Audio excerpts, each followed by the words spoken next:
Hi, I'm Anna Roberts, and you're watching Comms Over Coffee, bringing you more clarity, confidence, and creativity to every aspect of your life. Now, if you feel like you need to get to a certain point in your career or your business and things need to be absolutely perfect and organized in your mind before you can announce it to the world, this one is for you. Elizabeth actually sent me a DM that says, "Hey Anna, I'm stuck. I'm hoping that you can help me out. I've got my website launched for my new business idea. I've sent it to friends to get their feedback. They all say it's great, but I'm too scared to post about it publicly, announcing it on social media or emailing people that are sort of outside of my circle. I know I need to step outside my comfort zone if I'm going to make any impact on the world, but the fear is holding me back. How can I push past this block?" Well, thank you so much for your question, Elizabeth. This is something that I'm all too familiar with, especially being an introvert. I get major panic when I feel overwhelmed. So put simply, that fear is a fear of failure, and it can be paralyzing. I know what it's like to come up with thousands of reasons why you think that you shouldn't go public with your new business idea, but that's not what the focus is on for today. We're actually going to be uncovering why you're feeling what you're feeling, and you're not crazy, trust me. We're going to be putting that to good use with a bit of an action plan to get you moving as well. So listen up. Let's think about this for a second. You know, the opposite end of the failure spectrum is actually a desire for things to be perfect. Researchers have been diving into this. There's a paper actually called The Dimensions of Perfectionism.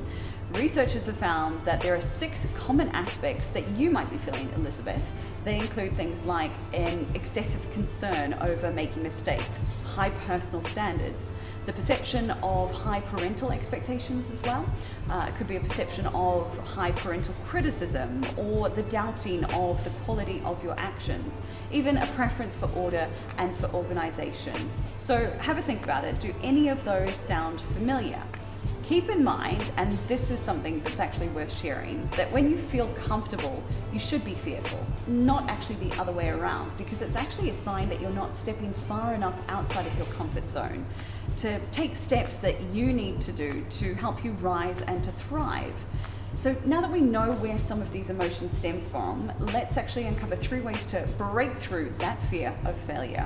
The first one is to understand that it's not the event of failing, but your response to it that matters. In Failing Forward, a book by John C. Maxwell, he actually writes that the defining difference between average people and those who achieve is not wealth, it's not education, background in some industry, or high morals. It's the perception of and the response to failure. Nothing else has the same kind of impact or the ability to achieve and accomplish whatever we set in our minds and have as our heart's desire. Number 2 is to create a fear list. This is something by the author and investor Tim Ferriss. He recommends fear setting. That's creating a checklist of what you're afraid to do and what you fear will happen if you do it. He's actually got a TED talk, and in it he shares how doing this enabled him to tackle some of the hardest challenges, and that resulted in some of his biggest successes. You can try this for yourself. First, make a worst case scenario if you got a terrible response to your business idea, Elizabeth. Second, think about the things that you could do to better manage the failure. And the third, in the event that worst case does happen, what you can do to repair it.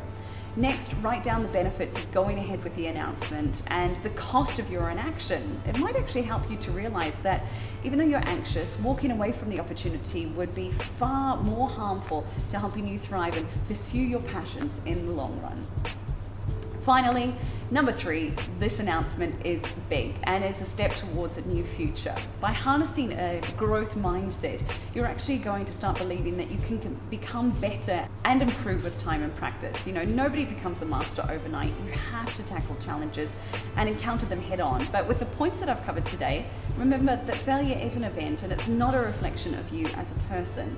And keep in mind that when you feel comfortable, you should actually be fearful, not the other way around, because it's a sign that you're not stepping far enough outside of your comfort zone to take the steps that will help you rise and thrive.